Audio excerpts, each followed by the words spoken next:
৫ August রাজধানীর চানখারপুলে শিক্ষার্থী আনাস সহ ৬ জনকে হত্যায় সাবেক ডিএমপি কমিশনার হাবিবুর রহমান সহ ৮ পুলিশ সদস্যের বিরুদ্ধে পূর্ণাঙ্গ রিপোর্ট দাখিল করেছে আন্তর্জাতিক অপরাধ ট্রাইব্যুনালের তদন্ত সংস্থা। এটি জুলাই আগস্টের হত্যাকাণ্ডের ঘটনায় দাখিল করা প্রথম পূর্ণাঙ্গ প্রতিবেদন।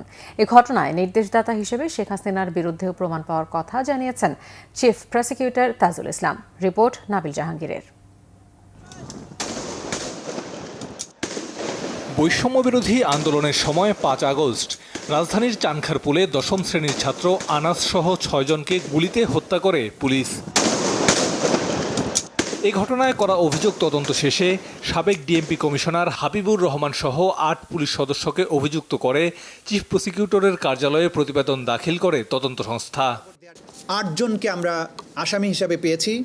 সেই ৮ জন হচ্ছেন ডিএমপির সাবেক কমিশনার হাবিবুর রহমান, ডিএমপির সাবেক যুগ্ম কমিশনার সুদীপ কুমার চক্রবর্তী, শাহ আলম মোহাম্মদ আক্তারুল ইসলাম সাবেক এডিসি রমনাজন ডিএমপি, মোহাম্মদ ইমরুল সাবেক এসি রমনাজন ডিএমপি, আরশাদ হোসেন সাবেক পুলিশ পরিদর্শক অপারেশন শাহবাগ থানা, কনস্টেবল সুজন, কনস্টেবল ইমাজ হোসেন এবং কনস্টেবল নাসিরুল ইসলাম। এই হত্যাকাণ্ডের নির্দেশদাতা হিসেবে শেখ হাসিনা, সাবেক স্বরাষ্ট্রমন্ত্রী আসাদুজ্জামান খান কামাল, বিভিন্ন বাহিনী ও প্রশাসনের ঊর্ধ্বতন কর্মকর্তা সহ তৎকালীন আওয়ামী সরকারের উচ্চ পর্যায়ের অনেকের জড়িত থাকার প্রমাণ পেয়েছে তদন্ত সংস্থা। তবে শেখ হাসিনা সহ সুপিরিয়র কমান্ডাররা জুলাই আগস্টে সারা দেশে সংগঠিত অনেকগুলো হত্যাকাণ্ডের ঘটনায় যুক্ত থাকায় তাদের বিরুদ্ধে আলাদাভাবে তদন্ত চালাচ্ছে আন্তর্জাতিক অপরাধ ট্রাইব্যুনালের তদন্ত সংস্থা।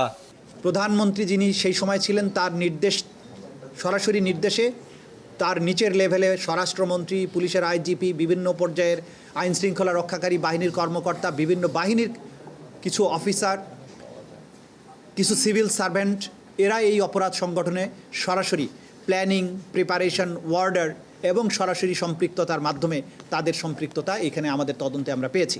প্রধানমন্ত্রী শেখ হাসিনার কল রেকর্ড আছে, যেই কল রেকর্ডের মাধ্যমে তিনি পুলিশকে মারণাস্ত্র ব্যবহার করে এই আন্দোলনকারীদের হত্যার নির্দেশ দিয়েছিলেন, সেটিও এখানে আছে। প্রধান আসামি শেখ হাসিনা সহ তার সুপিরিয়র কমান্ডারদের জন্য তদন্তটা আলাদাভাবে হচ্ছে, কারণ বাংলাদেশের সর্বত্র যে জায়গাতেই অপরাধগুলো হয়েছে প্রত্যেকটা অপরাধের সাথে তাদের সম্পৃক্ততা প্রমাণিত। এই মামলায় ৮ আসামির মধ্যে ৪ জন পলাতক আছে। মামলার কার্যক্রম শুরুর পর আসামিরা আত্মসমর্পণ না করলে রাষ্ট্রের পক্ষ থেকে আসামিদের জন্য আইনজীবী নিয়োগ করা হবে। নাবিল জাহাঙ্গীর, বাংলা ভিশন, ঢাকা।